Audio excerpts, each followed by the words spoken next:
But there was a huge push, I want to say 3 or 4 years ago, I kept seeing CPC, cost per click, or CPL, cost per lead. And I would see people bragging, hey, I've got a lead that I got for $1.12. Well, I took that idea and flipped it on its head, and I love to hear you guys talk about this. Short term, CPL and CPC are good things to look at. But for me, long term, what I really want to look at is ROI. In other words, after 6 months, maybe a year, because remember, we're talking about Facebook leads. They're great leads, but nobody woke up this morning and said, hey, we want to sell our house. Let's log on to Facebook.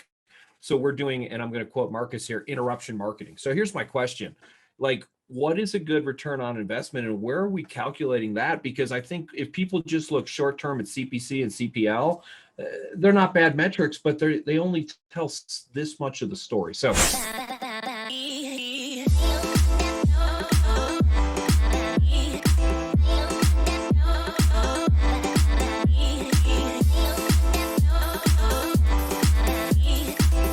says we are live on Facebook. I don't know if that's real or not, but we're going to pretend we are if we're not. So Brian Curtis here with LabCoatAgents and Creative Coaching and Consulting. And we're here today for another great webinar with the guys from Streettext. So always appreciate being on with these guys. They've got a ton of good information to offer us and just a different perspective on taking a look at how great ways to generate your leads. And then honestly, we're talking in the green room a little bit more than just generating the leads. What do we do after we generate them? Because I think there's a ton of systems out there, generate. But how about we have a system behind that? Because in essence, that's how we're going to do that. So a couple quick administrative things. This will be recorded and will be on our YouTube channel. So if at any point in time you hear some great information, I'm sure you're going to, you have the opportunity to watch it back again. So without any further ado, I'm going to pass over to Logan and Marcus, and they're going to cover how to do some great Facebook ads today. So Logan, let's start with you. Yeah, I think starting by unpacking the first point that you just made, Brian, is important to understand. There's all sorts of different ad ideas, templates, angles. There's a bajillion things to test and try. And one of the things that we're going to, unpack a little bit is different ideas, pitfalls to avoid, everything like that. But the first thing I really want to touch on, again, like you kind of alluded to, is there's different follow-up necessary for every different campaign, every different angle. So don't just say, oh, I'm running this campaign. Well, this is the follow-up I always take, because, for instance, I want to start with one simple ad that we're currently testing and trying on our side, which is basically a replication, if you will, of a blog post style article. And you guys have all tried them. The 12 tips to avoid before this, that, and the other thing, 10 tips to staging your home. And what I'm constantly hearing from people is those ads don't work. Those ads suck. It's never going to work. People aren't going to click on that. Well, they do click on it. The reason it doesn't look like it works is because you don't have the lead generation component configured appropriately behind it. It's usually meant as a post on your page. People click on them. Trust me, they like, they share, they click, they comment. Great. But likes, shares, clicks, and comments are fake internet currency. They don't really, mean anything. So we need to make sure these translate into leads.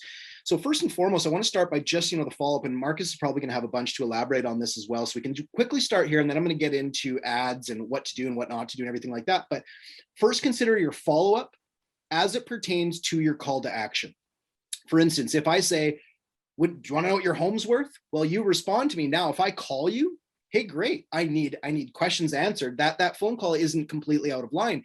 Whereas if I take a much simpler, softer approach, such as, do you want to know the 10 tips you need to learn before you sell your home? Now, a phone call is over the top and it's a little bit aggressive. So typically in that case, a quick text message, hey, just want to make sure you got whatever it was I offered you. I offered you the 12 tips, the 10 mistakes, whatever it was. I have it automated. I guarantee I'll have an automation that's going to send that automatically. I don't have the time to send everybody a personal PDF document, but my first, follow-up to that individual is a text message. Hey, just making sure you got what you asked for. Yes or no? Yes, you got it. Hey, great. Did you have any questions about that? Okay, great. Hey, by the way, one of the free services I offer is selling, a home valuation, yada, yada, yada. So Marcus, if you want to unpack a little bit on the differing follow-ups that's necessary for the different angles that you take, and then I'll get into, some other things like imagery and things in a second. Oh yeah. I mean, I think so many people want to find the lowest cost lead, right? And they're so focused on ad performance and so focused on, their analytics and their metrics and, cost per click, cost per 1,000 impressions. And that's all good. And that's why we do, I mean, Streettext has been around for a long time, for 6 years. We have a Facebook ad designation that allows us to work really closely. You have to spend millions of dollars to get that preferred marketing partnership. So we know how to tap into Facebook. What do you have to understand, and that Logan's going to allude to shortly here, is that every time you reach about 500 people, Facebook is giving a relevancy score, an algorithm, an ad performance type of review to tell you, hey, this is what you're going to be looking to get more of. The predictability of that audience is going to be clear. So we have a split test where we run anywhere from 3 to 5 identical ads to split those audiences within the first 24 to 40 hours, and about 500 people reach. And you're going to clearly see that that will help you designate which audience is best serving you. Because just because you get a ton of leads off one of those ads and you're not going to serve them because they're neighborhoods you'll never go to, you either have to refer those, which is okay, and you should, or you have to focus on hitting the ads that are a little bit closer to home or the areas that you prefer to serve, and you're actually willing to spend a little bit more money for that. So we teach people how to adjust through the split test to find your ideal audience, and then it all shifts into what Logan was talking to, follow up. Now, your first impression is important. So if someone clicks on an ad and they're on Facebook or Instagram, they most of the time, 99, I would say 0.9% of the time, don't think there is another person on the other side that's going to contact them. So how do you combat that mentality? It's psychological, really. This person thinks they clicked on something, that they're getting it instantly, because this is the environment that we live in these days. It's a microwave type of society. I want it now, give it to me. And if you don't give it to me, I'm going to do a lot of, I'm going to ghost you, and I'm subscribe. I'm not going to do what you want to do. So at the end of the day, you need to create an authentic, genuine follow-up mechanism, starting with the immediate autoresponder. The autoresponder is an email drip. The autoresponder is an SMS text message that automatically goes out. That is where it starts. That's your first impression. So make sure those two places are, stacked with your personality. And that's why we leverage video. And there's a lot of different ways. If you don't know that at this point, you should look into it. There's, whether it's BombBomb, Loom, Dub, I don't know. I could probably speak to a couple more, but BombBomb is the one that we were most recognize. Email signature would be nice and important to have, including all your social in it, as well as a nice picture of you, because you are your brand. As much as you think your brand is your brand, it's your brand. Like, so especially on Facebook, it's all about the humanization of the process. So even if you're a team lead, I believe you need to humanize it. Put in your picture, put in the team picture, put in a video introducing yourself and clearly communicating value. And then within the autoresponders, you'll learn, psychologically speaking, that you want to start with empathy. Empathy is, hey, I can only imagine you clicked on this thinking you were getting something instantly. Most people do when they click on my ad. Then you move on to value. What I'm going to do for you is value. And then you go for the easy ask.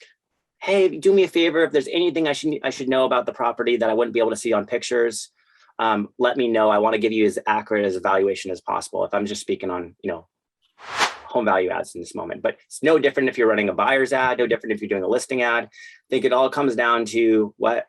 Surprise, surprise, winning friends and influencing people, building rapport, being a conversationalist, being someone who is easy to speak to and doesn't feel for a second salesy or feel like you're just trying to get that home listed or them to buy with you. Because as soon as they get a tiny hint of that, they're gone. So your first impression is everything.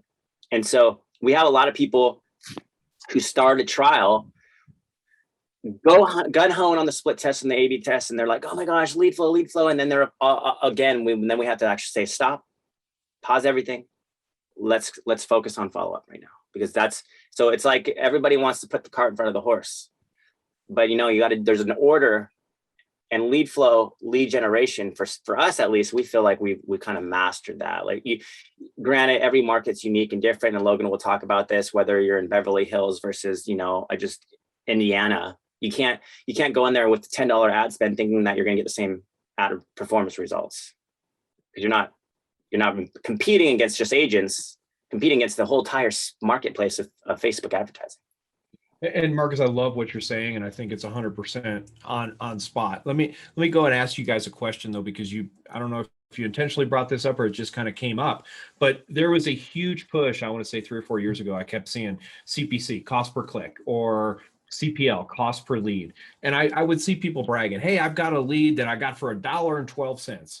Well, I took that idea and flipped it on its head, and I love to hear you guys talk about this. Short term, CPL and CPC are good things to look at. But for me, long term, what I really want to look at is ROI. In other words, after 6 months, maybe a year, because remember, we're talking about Facebook leads. They're great leads, but nobody woke up this morning and said, hey, we want to sell our house. Let's log on to Facebook. So we're doing, and I'm going to quote Marcus here, interruption marketing. So here's my question. Like, what is a good return on investment, and where are we calculating that? Because I think if people just look short-term at CPC and CPL, they're not bad metrics, but they only tell this much of the story. So anyway, that was a heck of a lead-in, but I'd love to hear you guys' thoughts. I have my own personal thoughts and feelings on this, Brian, and a lot of the times what we kind of talk about here at Streettext is that it's an elephant. Whatever we're trying to tackle, look at it as an elephant, and there's only one way to eat an elephant. It's one bite at a time.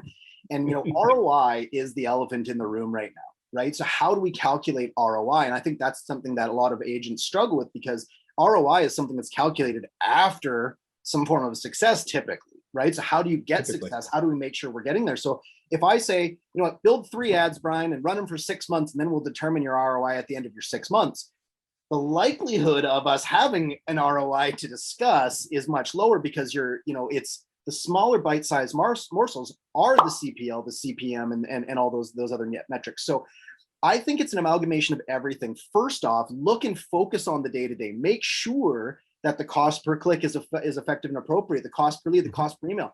More importantly, every agent is different. For instance, I have a fantastic mailing campaign, right? I get about a 30% response rate on my mailers. We can, save this for another topic, because to me, that's incredible. People are going to want to know about that one. Right. And I've talked about it on past webinars here at LabCoatAgents, and some things that I do and clean up your offering to get more back right away. The typical mailing offer, I would say if you get a 2 to 3% response rate, you're killing it.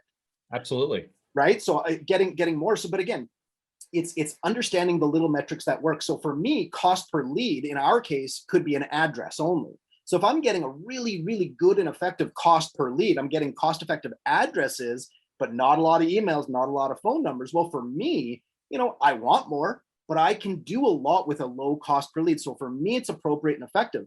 Now, for you, or for Marcus, or for somebody else, you might say, mailers suck. I don't send mailers. I'm not going to do it. I'm not door knocking. I'm not sending mailers. Okay, well, cost per lead is now less important to you individually, and cost per email becomes incredibly important, because that's your touch. That's your reach out. So depending on your strategy, this is why, when you start trial with us here at Streettext, you get assigned a coach. And there's 6 different types of people that I help on a daily basis. There's a million different people, but there's 6 different profile types. And I can quickly, within 3 questions, say, okay, you're here. Here's what I recommend for you. Here's what we're focusing on. Don't worry about the elephant right now. Let's start here. Let's bite these morsels. And then over 3 months of one ad running cost effectively in terms of cost per lead, cost per email, the metrics we're focused on currently in our endeavor, well, now 3 months, 6 months of that should naturally lead to ROI. So I think that if you take care of the small things when they're supposed to be taken care of, the big things just naturally happen. So that same thing said, you can't always be focused on the minutia. You have to, every 3 months, 6 months, 12 months, look at your entire suite of advertisements. What are my referral engines doing? Am I up or down? Okay, well, I need to be focusing more on that. Hey, my normal lead generation, my this company, that company, whatever I'm doing, the things I'm doing myself, have a mechanism to dictate success, because at the end of every year, you should be reorganizing your finances. You should be able to look at this and say, you know what?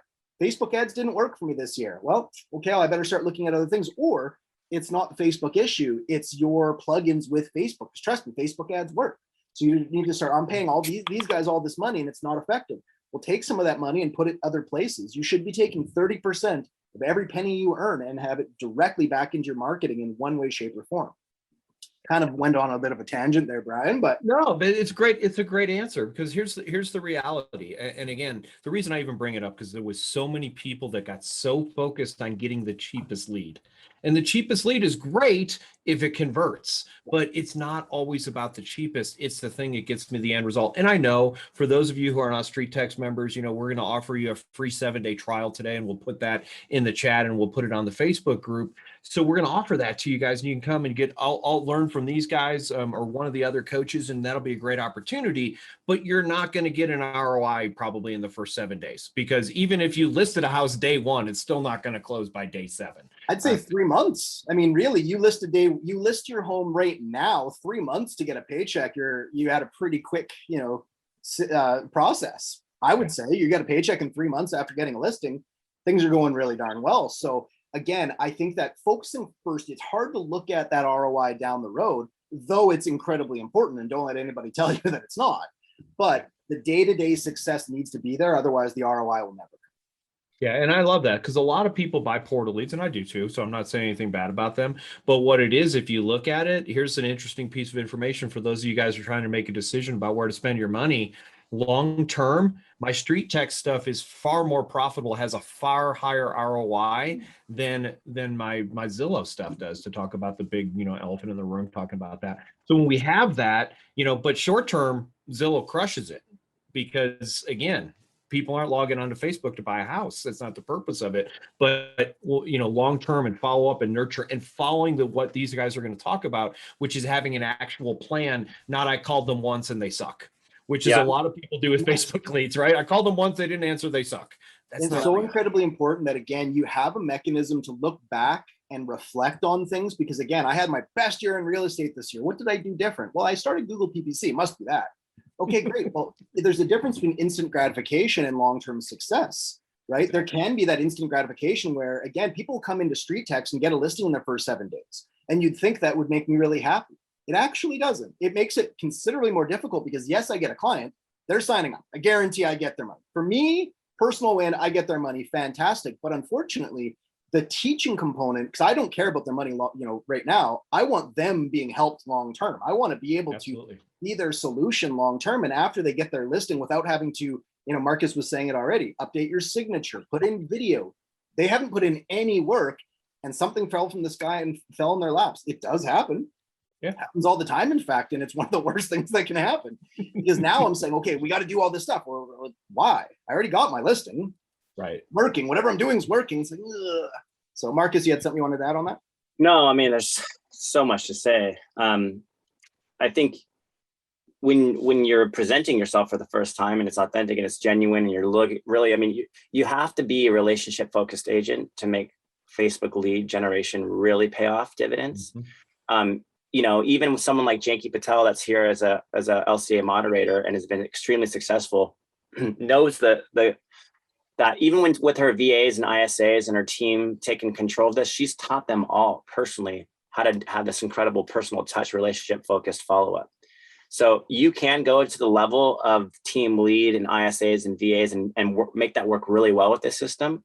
Mm-hmm. But everybody has to be trained on the same page. And so you're going to have all these different ways of following up, depending on if you're a solo agent, because then you have to wear all the hats in the beginning. Even you're as an assistant at your own, you're basically your own assistant, your own VA, your own ISA. And most importantly, don't spend so much time on your ad and lead generation. Your coach that is assigned to you will make sure that's taken care of and helped out. Will at least advise you, and you could always jump into a class if it gets out of hand. The truth is, are you measuring your follow-up? Are you measuring it in such a way where you can honestly say, this is getting opened, this is being viewed and watched, these links that I'm dropping in there are getting clicked on, and of course, replies are happening. Then it's making sure your nurturing mechanisms are in place so that you're not only just going to allow systems to take over and bots and all that good stuff, but you're going to naturally have check-in points. So there are system and integrations that help you do that depending on the CRMs you're using. Our program integrates with almost anything and everything. Mm-hmm. But it's just putting it all together in the beginning and then kind of don't reinvent the wheel. Come to a couple of our masterminds, learn from some of our best agents, see people like Janky who's done $500,000 in commission. What are they doing? We build courses with these people. We have We have a course specifically through Janky that we built because so many people wanted to know how her follow-up works from a team perspective. So she goes in there. We're gonna be doing a webinar soon, highlighting her process again. And then we have on the opposite side, someone like Jennifer Salter, who's everything is her solo agent, does, you know, amazing with video follow-up, home value presentations, texting, checking back in, taking beautiful notes with every single lead. So you gotta come down to the place of don't try to reinvent the wheel. See who's really successful on the follow-up side. Come to a couple of the masterminds, start learning from them, and then take action and start seeing the effects of it. It'll be a little bit in the beginning, like, well, who am I? How do I figure this out? How to put it all together? But once you get past that learning curve, it becomes actually, I think, quite fun. Especially if doing it just like you do here in LCA with a group of people that are all about contribution and helping one another. There is no scarcity mindsets here. There's no, like, I'm not going to share my strategy because someone else is going to take it in my market. Actually, some of our best agents actually combine. We have several agents in Vegas that, because of their Streettext relationships, have become close friends and work out together and discuss their follow-up strategies together. That's part of the environment we bring here. It's unlike a lot of things I've seen out there that are trying to just keep things secret. We share it all. We just want, because at the end of the day, you have to do your follow-up. No one else. Once that lead comes in on Facebook, it's not being distributed anywhere else. It's yours, and it will forever be yours unless you don't know how to stay in touch with these people and begin the relationship, and let alone initiate the conversation. And here's what I heard Marcus say, and I'm going to take it, what he just said, I'm going to take it down as simple as I can, and that's everybody has a slightly different follow-up pattern, but the people who are successful have a plan and they follow it every single time. And again, Janky's plan is a little different than my plan. That's different than Jennifer's plan. That's different than Logan's plan. It's not about having the perfect plan. It's about executing the plan that you have, evaluating, tweaking the plan, executing the plan. And that's what these guys are all about. And that's what the coaching is all about. Hey, you know, how am I doing? Where am I compared to everybody else? What do I need to do differently? And that's why this, to me, is more than a system that generates Facebook leads. It's a system that's teaching you how to follow up and learn and grow, not just, hey, I run a Facebook ad, I bought leads for $3. So what? That is not what Streettext is about. And I appreciate that about you guys. I love what you had to say there, because there is no such thing as a perfect plan. No. Your plan should be ever evolving. There's always something different, because 4 years ago, you know, I would have told somebody their plan's perfect. There's nothing to change. And then all of a sudden it's like, oh, well, there's this advancement towards video. Well, your plan's not perfect anymore because there's somebody doing something better than you. And I can have 5 people, you know, 100 people, 500 people, 5 million people all doing the exact same strategy, video at the front end, this, that, and the other thing. But their strategies are still different, because what you're going to say in your video is different depending on what your next step is. Hey, I started working on a CMA for you. I'm going to get something sent to you right away. Well, that's not my style. I'm not saying that. I'm saying I'm happy to get you a CMA, but before that, I still need you to do this, that, and the other thing. But I tell certain people, hey, do it this way. And they go, oh, well, I prefer to do it this way. Well, great. Do it that way then. My recommendation is to do it like this, and you'll probably find in time that this works better for you. I'm not here to tell people what to do. I'm here to offer suggestions and hear what they're currently doing and say, oh, you know, I've seen this happen and I've seen this work better. Here's what I would suggest as a solution. And not only here's the potential solution, here are the mechanisms in place. Here's some scripts, here's some help. Send me your videos and I'll, you know, vet them myself. I'll let you know how I think the clients are going to receive them. I've seen hundreds. Right. Awesome. Well, great stuff, guys. So what's next? Well, what I think we should do here, I know that most people reading the tagline here, we do this every so often. We kind of go off on our own little tangents and have a little bit of fun, but I think most people were coming as to, you know, what it takes to build a good ad on Facebook right now. And so I've got a number of points I want to impart on you guys that I think are you know, pitfalls to avoid and things to, you know, really push to the forefront. But, you know, I want to bring this back to the very, very, very, very beginning. Marcus slightly alluded to the split test. And so anybody who's heard us, you know, if you've ever heard of Streettext before, I guarantee you've heard me talk about this at length.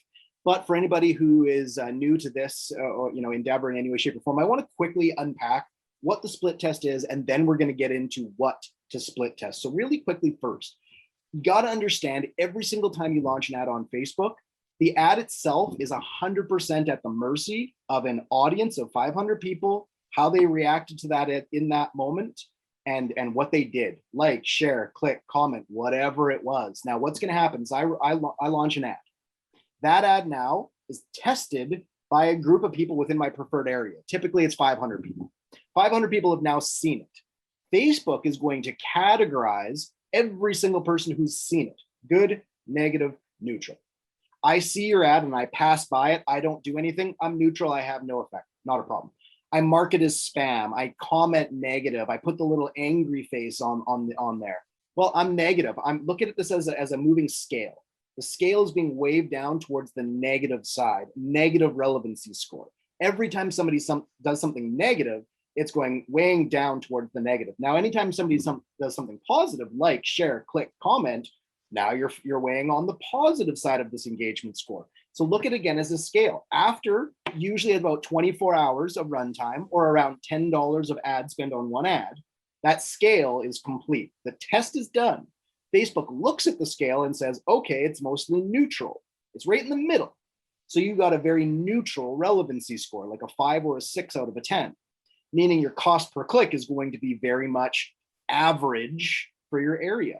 Cost per click, which is again a very important metric, is largely tied to how well the ad tests among the first 500 people that see it. 500 people have seen it. This ad is getting mostly positive engagement. Facebook's going to incentivize you to keep running that ad by lowering your cost per click considerably, because they're trying to put relevant information in front of a relevant audience. And this ad is testing well. It must be relevant. Good for the agent, good for the audience. Everybody wins. Low cost per click. Fantastic. That should last for a long time. The opposite happens. More negative or neutral engagement. Facebook goes, okay, this is a 2 or a 3. Well, we're going to charge more money per click. We don't want this ad running, but we're not going to say no to money, right? So you can keep running your ad all you like, but it's a boat with a hole in it. You're going to keep throwing cash at it, and you're never going to go anywhere, right? You're going to stay in port throwing money, and your ship's not sailing. Guarantee it. Bad ads don't get good. So in order to combat this, do you want to run one ad, wait a while, stop? Oh, that didn't work. Run another ad, stop, run another ad, or worse yet, take the advice, unfortunately, of some people that, not to speak ill on anybody else out there, but I'm hearing constantly, let your ad run for a week and see what it does. Absolutely not. Bad ads don't get good. So now you've wasted 7 days and whatever money, went along with that. And instead, what you should do, whenever you want one ad running, triple it. Build 3 ads that are perfectly identical, the same image, copy, target, spend. Everything is identical. Nothing you change will be different. In fact, when you build these ads on Streettext, we give you the option, hey, you just looks like you're ready to launch an ad. Great. Do you want to replicate this up to 5 times? So you can now build it. It launches 3 perfect mirror images of each other, each with the same target in mind. But remember, Facebook will give each a different audience to start with, and how that group reacts to the ads sets it up for success or failure. So after 24 hours, 3 ads are running. I simply look at this one has a great cost per click, cost per lead, cost per email. Great, I'm gonna leave that one running. This one here, the metrics are not good. Boom, it's off. This one here, the metrics are so-so, off. Or all 3 ads are doing well, but I still don't want them competing against each other, and I don't want to pay a lot of money long-term. So now I start looking at which one hit the best audience demographic. Which one's getting me more addresses in the area I want? Which one's getting me more phone numbers? Maybe I got a couple responses in a day or 2. Which one got me the most responses? It becomes really easy to decipher which one's which. And again, at Streettext, lean on your coach. Hey, Logan, I don't know what's going on with these ads. Can you help me? Well, this is, ad 1, 2, 3, 9, 6 is the one you should keep running, and here is why. Now you start looking at those same metrics and you ask for confirmation. And after a week of that, you then look at the metrics yourself, even on your own ads elsewhere, and you're like, I know exactly what I'm looking for, right? You become that expert in the little parts that you need real quick. So I want to ask you this. I'll make sure that, because this is really important, what I heard you say, and I want to emphasize it for our audience. You are literally running 3 identical ads. If I were to see them on Facebook, if I'm the audience, I don't know the difference between ad A, B, and C. Is that correct? 100%. And then what Facebook is doing is literally saying, these 500 people get to see this ad, these 500. So, and it's really important, because I promise you, there's nobody else out there telling you to run 3 identical ads. And if you don't understand what Logan just said, you're an idiot. Why would you run 3 identical ads? But so understanding the Facebook algorithm, let me say this, you don't have to. You just have to follow what these guys are saying. Don't become a Facebook expert. It's going to change tomorrow anyway, right? Think of this, Brian, and this is the easiest way to put this into context. Brian, Marcus, and myself, we're all, I would say, similar in a lot of ways. We love real estate, sales, and training. We have a lot of things that Facebook's algorithm would probably couple us together, right? However, I know Marcus incredibly well. Brian, I'm starting to get to know you better and better and better. And I would say while we share a lot of similarities and things in common, there's definitely a lot that we are going to differ on. So look at it this way. I've just run one ad right now, or I've run 3 ads, let's say. Now, Brian, you represent 500 people. Marcus, you represent 500 people. I represent 500 people. We are our test audiences. If I show one ad right now, and I was to tell you the way I reacted to it, and the way you react to it, and the way Marcus reacts to it, sets that ad up for success or failure. Does that scare you a little bit? Or, it makes you think, because again, the ad that I would like and click and like and share and comment on is probably different than the angle is going to work for you or for Marcus. So that's the idea. These groups of 500, or even look at it this way, you got 3 soundproof rooms, and each of them are filled with 500 random individuals from a 15-mile targeted radius. And I give each a 100-person questionnaire. It's the likelihood of everybody, all 3 groups, coming up with the same answers. It's not going to happen. It's not going to happen. And these are questions that aren't up for interpretation. I can ask historical questions that have one answer. I can guarantee you I'm getting 3 tests back that are completely different. That is what happens. And I might add too, there's different objectives in how you run Facebook ads. So, if we show you an example of a lead ad, which, you may not even know what that means, but Facebook is known for their lead ad, which captures their information from the click. So for example, if someone clicks on that particular ad, let's say it was a listing ad or a buyer ad, I can show you an example here shortly. It auto populates their information. So let me actually just show it so people can actually see it. Perfect. Because we're all visual. I'm visual, you're visual. Okay. So here's an example of a lead ad, and it's going to be different than when you run a home value ad, at least with Streettext. Specifically, you're going to need to realize that why we don't run a lead ad with a home value ad too. So here's an example of a lead ad, which says, see all available homes with main floor master in Parkmont. Get a list of all the homes with the main floor master in Parkmont sent directly to you. Okay. Now, if I click on that, it's auto-populating my email, my full name, and phone number. This makes sense to do because this person wants to see that list right now. And if I click next, what should be happening is an IDX or matrix link that automatically takes me to that preloaded list of homes in Parkmont with main floor masters. Because I'm getting immediate gratification if I'm truly serving, I'm giving them that. Then there's this massive psychology behind that. And then when you go to your email and, essentially say, hey, thank you so much for, clicking on my list. I'm sure this is overwhelming. There's so many properties that fit this profile. Here's what I'd like to do for you. I want to give you your ideal neighborhoods, amenities, price point. Specifically, I want to give you a list that you're excited about. So if you just respond to this email, see what I'm doing here? You would want to use and leverage a list like that or a lead ad that's going to automatically give them something. But then on the other side, you're going to pre-qualify them in a very organic, native, authentic way. With a seller who's saying, what's my home really worth today? What's your home really worth? Enter your address to receive your home value. The best thing you could do is ask for that one piece of information up front, an address. That requires a custom domain. That requires a conversion objective. It's different than a lead ad. You can't ask for the name, phone number, and email up front. They won't give it to you, or chances are they'll just leave and bail out. So if you're going to do a seller ad, you might use a 12 seller tips style of ad to do the name, phone number, and email. If you're doing a home value ad or an equity ask or something like that, you start with an address. This is why Streettext, as far as I'm concerned, beats every competition out there, because we don't ask for all the information up front. We do it dynamically. We do it congruently. We use organic native imagery, something as boring as a map. And Logan, if you have an image or two you can show or even take them through, it's done in such a way that really creates this click to contact ratio that no one can touch in the industry. It's essentially, if anybody knows Facebook ads, usually what we're talking about is about 2.5 up to 6% is the average cost, click to contact ratio. Streettext conversion ad that asks for the address up front could be anywhere from 60 to 70%. of every click giving you an address. That is unheard of. So really what Logan is going to show you is that if you have a good cost per click, let's say you say, hey, Facebook, here's $10. And they find 10 clicks on that $10, which is $1 cost per click. What you're going to see, given this type of funnel, is that most likely tomorrow morning when you wake up, at least 6 addresses have come from that. And then there's this number game, because naturally 6 addresses, well, what you're going to ask, well, what about the other information? About an average of 1 in 6 of the, or excuse me, 1 in 3 of every address gives you an email. So if you're having 6, you should see at least a couple emails for that $10. And about 1 in 3 emails give a phone number as well as information about their home, time frame for selling, all that good details. So you start playing this game of lowest cost per click. Here's what I have to do for my addresses. Here's what I need to do with my emails. Here's what I need to do with people that have phone numbers, and that's how I have my AI going out, and I have my personal follow-up. So you're going to have mechanisms in place and systems and processes in place for each style of lead coming in.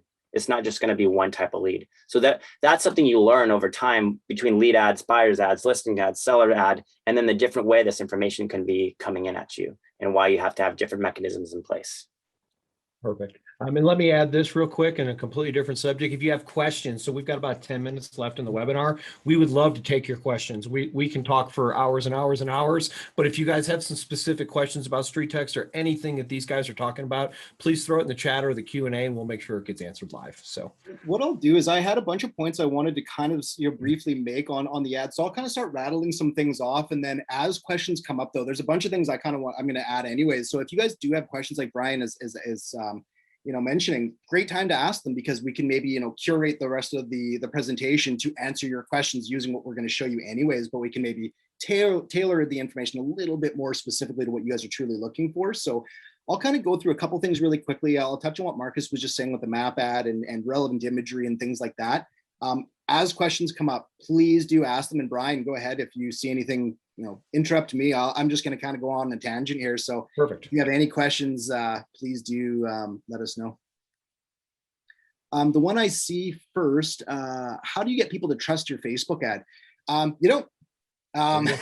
First and foremost, I would say relevant imagery. So, here's kind of the answer to that is really where I was going to be going with this anyways. I'm kind of joking, but first and foremost, your ad can't look like an ad, right? So I'm going to start by kind of tacking together what we were, Marcus was talking about with the map and everything. I'll show you that. I'll talk about why it's always been successful and why you might want to move away from it, because it's the same. It's going to work, but it may have also worked so well for so long that it's not going to work anymore. Right. So let me share my screen here and I'll start with the boring old map image. Hopefully this works. You guys all see that? we can. Perfect. So again, this is Kelowna. This is where I live. And as you can see really quick, it shouldn't look like an ad. I mean, to most realtors on here, it probably looks like an ad, but understand you've seen it 100 times before. So quickly first, it's good to use an image like this that establishes a baseline in your area. It's boring. It is super boring, but that is in where the beauty is, because I look at this and I'm doing this, right? I'm on Facebook going like this, right? I'm like, oh, what's this? First off, people are 80% of your clicks are coming from mobile. So understand, people are going to see a map on their phone and our brain is going GPS. So the first thing your brain does is look, where's that little blue circle or triangle that guides me on this map? So immediately you look for where you are, and sure enough, since it's a map of your area, you're going to recognize something really quick. So boom, okay, Kelowna. Great, I've stopped their scroll. I've got their eyes on my image. Great start. I haven't paid for anything yet. Now I want to stop the right people and get them to click. So that's the reason why emojis are here. And this kind of takes me to one of my other points. I was going to make it a little bit later, and Marcus, I'm sure, is going to have lots to talk about emojis. But use emojis, but don't overdo it. Be very careful. I've seen this trend lately of, it looks like people have vomited emojis on ads. It is absolutely mind-boggling, and maybe they work sometimes, but understand it's engaging and captivating, fair, but it looks like an ad. The second I see a bajillion emojis, I'm like, ugh, it looks like an ad. The beauty is, again, choosing a mechanism, style, and angle that looks like anybody could have posted it. So using the image similar to this, then using one clear and simple string of emojis that brings their eyes from the ad into the ad copy. If someone wanted to buy your home, would you sell it? Find out its value in the current market. Now, this ad doesn't look like an ad, so it should work. Unfortunately, I run this ad for 4 years in your backyard. Well, there's that ad again. You start seeing this map image and you go, there's that ad again. So you're talking about, how do I trust a Facebook ad, or how do you get people to trust your Facebook ads? Use something that works. And when you start noticing consistently, like if you do 1-3 ad split test and it doesn't work, you haven't tested it well enough.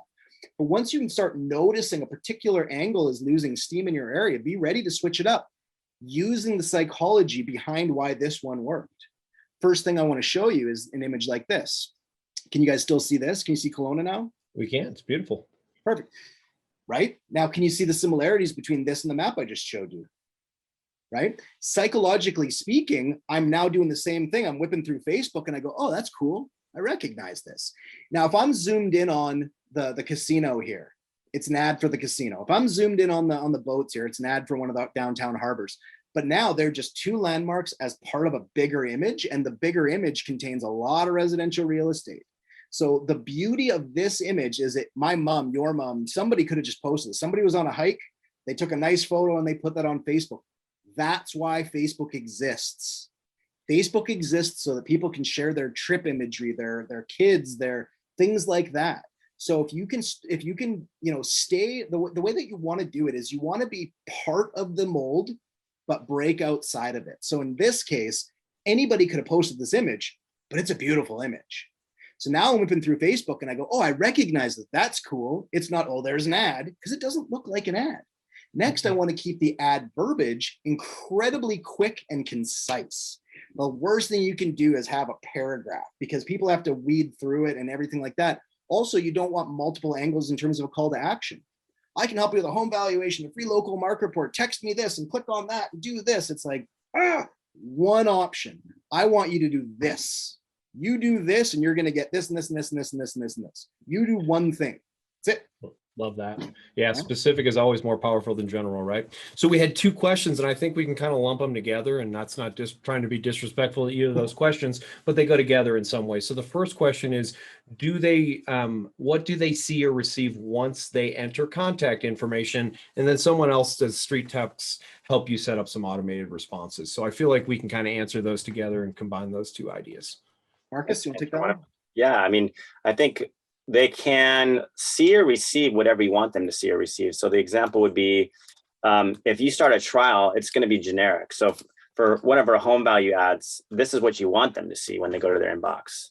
Their autoresponder could be set up in such a way where you have your email signature flying, a video, a link that clicks and connects wherever you want them to go. It could be essentially both branded and the questions you're asking specifically to what you want them to see. If you don't do anything, it's going to really feel like this. I mean, and so when they go to their inbox looking for that home value they thought they were getting at that moment, and they see this, they're going to be probably turned off a little bit, disappointed, frustrated. Some people might be angry enough to unsubscribe and or do worse with their response. So this is why you leave nothing up to interpretation, right? So to answer that question, a big part of what we train and coach on is how to tap into an emotional reaction in a way that favors you the moment they get to their inbox. So instead of them getting frustrated, then not getting their home value or whatever they thought they were getting, there's an incredible experience that they're about to have with you. Well, and just so I can make sure we answered the question, you guys will help them and coach them about how to set up these automated responses in a way that works based on not just what you guys think, but based on a ton of data that we've seen. Right? Tons of data. Yeah. And then everybody has their own personality too. Like, I'm not going to tell you to say exactly what Jen Salter says, because that's what she says, So this is where understanding a little bit of psychology, like if anyone's taken the DISC profile, you might be, I'm a DI. Right. I'm going to be driving that relationship a lot differently than someone who's analytical or a high S.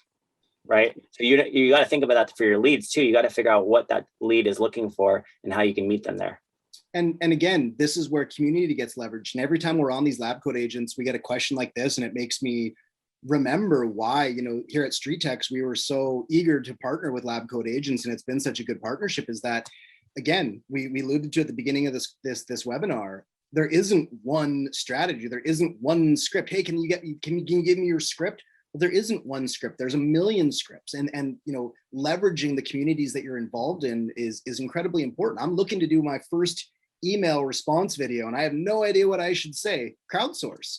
And what happens with Streettext anyways, is you can go into our insider group and you look at video examples. There's 20, 30, 50 examples, all slightly different, all giving a similar kind of spiel, but they feel different. So I can watch them all and go, oh, I didn't like that. I certainly will be, avoiding that word or that, whatever. That sounded like a lot of pressure. I'm not going to do that. Oh, I love what these people are saying with different parts, and you amalgamate them and you build it yourself. Watch, enough content. And Marcus was saying it earlier as well, is, it shouldn't come off scripted. If it's scripted, you haven't done it well enough yet. It should be natural, because you're not reading a script. You're telling them something that you want to tell them. So figure out what you want to tell them, then tell it to them. Perfect. So we've got one more question, and we're kind of at the end of time, but let's make sure we get all these questions answered. So Amanda says, does a 15-second video work in place of an image? For the ad? I don't know. Let's go with that, because honestly, I don't know. I'll answer that because that would be my assumption. Video ads can work really well depending on the reason for them.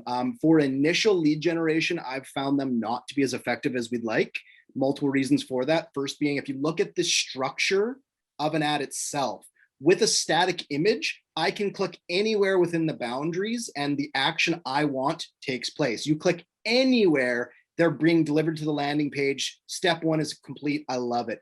With a video, there's now 2 steps. They have to click and watch the video. They have to like what the video had to say. Then they had to wait the video close, or they close the video. Then I also need them to click on the learn more button at the bottom right. My bullseye goes from this big to this big, and it relies on them liking what they had heard in the video. So what I would recommend doing is have static imagery in terms of the ads themselves. Let's generate leads. You're here to generate leads. Then drip on them with video through BombBomb and your email autoresponders, as well as if you have the mechanism in place, or if you want to, we can help you how to do this. Start retargeting them. Start going after these people. Everybody who's clicked on your ads come through as a lead. You can start retargeting them with video ads that are, I would say, 7 seconds, to be honest with you. You want to avoid 15 seconds. It might be a bit long. 7 seconds is typically a good, short, sweet, whatever, but it's a billboard. It's not a lead gen ad. I've already generated Brian's information. Now I just want him followed around with a $2 daily ad that has a video explaining some of my services, whatever they might be, right? It's a reminder of my services, not lead gen. That's how video is best used, Matt. Yeah, no, I love that. It's marketing versus lead generation, because we need to do marketing and branding. It's part of what we are. And I want to remind people that, hey, I'm the only realtor who's any good in my market. That's in essence what we're trying to tell these people. But yes, I love that response. And I think a lot of people are trying video ads, and they have value. I'm not saying that, but I love where you went with that, Logan. I think that's a great thing. So with that in mind, we are kind of at the end of our time. And I'd love to hear just final thoughts from each of you guys, and then we'll close up. Yeah, I'll go quickly. It's test. Bad ads don't get good on Facebook. If an ad's good, at least statistically, within about 24 hours. So whether you're testing more emojis, less emojis, this verbiage, that verbiage, video against imagery, you don't know. Regardless of what I'm here to tell you, you don't know until you've tested it yourself. I can tell you video doesn't work. I can tell you this or that and the other thing. Doesn't matter. What works for you in your area. You need to test it. 24-hour, very short periods of test time. Run an ad, run an idea. If it doesn't work, turn it off, make subtle alterations, do another 3-ad split test. That's what we do here. And we always, get to the end goal, which is cost-effective leads. Love it. Marcus. I would say long-term mindset mentality, contribution first, relationship focused. Don't expect immediate results, but build a database that remembers you. A database that knows you in the community, a database that knows that you lead with value and just to their own timeline, and you will see massive ROI. But you got to be in it for the long run. Perfect. And here's my final thought. So I just put the 7-day trial into Streettext in the chat. It's also on the Facebook page if you're watching this on the replay. Give these guys a shot. The worst thing that can happen is you'll learn something. I promise these guys know a ton about lead generation. They know a ton about follow-up. They know a ton about systems. So literally the worst thing can happen in your 7-day trial is you learn something. But I feel like each and every one of us needs to add new and legitimate lead sources as the world keeps changing. This is a great, simple, inexpensive, as far as that goes, lead source. And I can't promote the idea of trying these guys anymore. So thank you, LabCoatAgents. Again, feel free. There's the link to get the free 7-day trial. Give these guys a shot. And then also feel free to watch us again. I can't wait to see everybody again soon.